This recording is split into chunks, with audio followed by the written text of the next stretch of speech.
বিসমিল্লাহির রহমানির রহিম। আসসালামু আলাইকুম ওয়া রাহমাতুল্লাহি ওয়া বারাকাতুহু।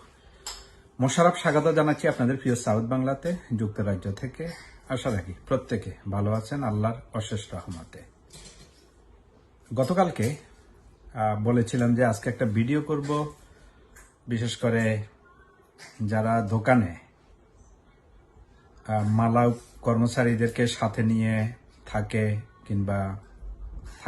কিংবা আফ্রিকান অঞ্চলের নারী নিয়ে থাকেন তাদের সংক্রান্ত। আশা করব যারা বাস্তবতা টেকে, যেটা কালকে বলেছিলাম যে বাস্তবতা মেনে নিতে অক্ষম যারা, তারা ভিডিওটা স্কিপ করতে পারেন। কালকে ঘোষণা দিয়েছিলাম। আজকে যদি শুনতে অনিচ্ছুক হন, ভিডিওটা স্কিপ করতে পারেন আপনারা।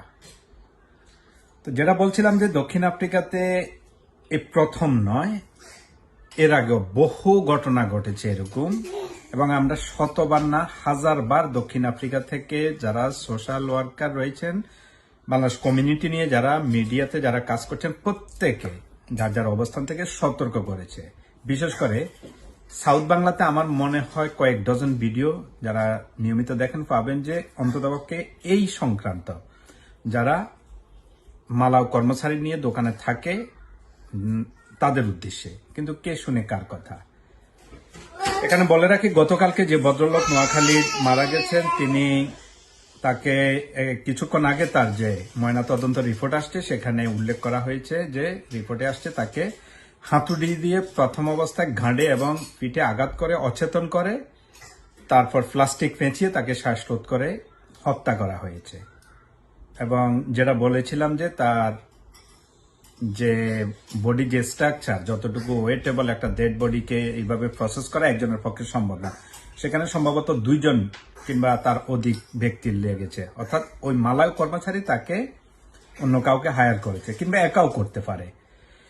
সতর্কতামূলক এই ভিডিওগুলো যখন কারো কানে যায় না, তখন তাদেরকে অকালে মৃত্যু তারা ওয়েলকাম করে, তারা মৃত্যুকে আলিঙ্গন করে নেয়। এটা এক ধরনের অনেকটা নিজের মৃত্যুকে নিজে আমন্ত্রণ জানিয়ে নিয়ে আসার মতো ঘটনা। গত কয়েকদিন আগে একই অবস্থা ঘটেছে। 3-4 দিন আগে চট্টগ্রামে মিরেশ্বরের আরেক ভদ্রলোক, যিনি দোকানে, তাকে দুর্বৃত্তরা ছুরির আঘাত করেছে। কিন্তু তারও ঘটনা অনেকটাই সমান। তার যে গার্লফ্রেন্ড ছিল লিসুতুর, সম্ভবত লিসুতুর, সে তার সাথে কিছুটা মনোমালিন্য হচ্ছিল, কিংবা ওই মহিলা টের পাচ্ছিল যে এই ভদ্রলোক দোকানপাট বিক্রি করে, কিংবা সম্পত্তি তার দোকান যে প্রপার্টিতে রয়েছে সেটি বিক্রি করে অন্যত্র চলে যাওয়ার। এই সুযোগটা ওই মেয়েটা কাজে লাগিয়েছে। সে তার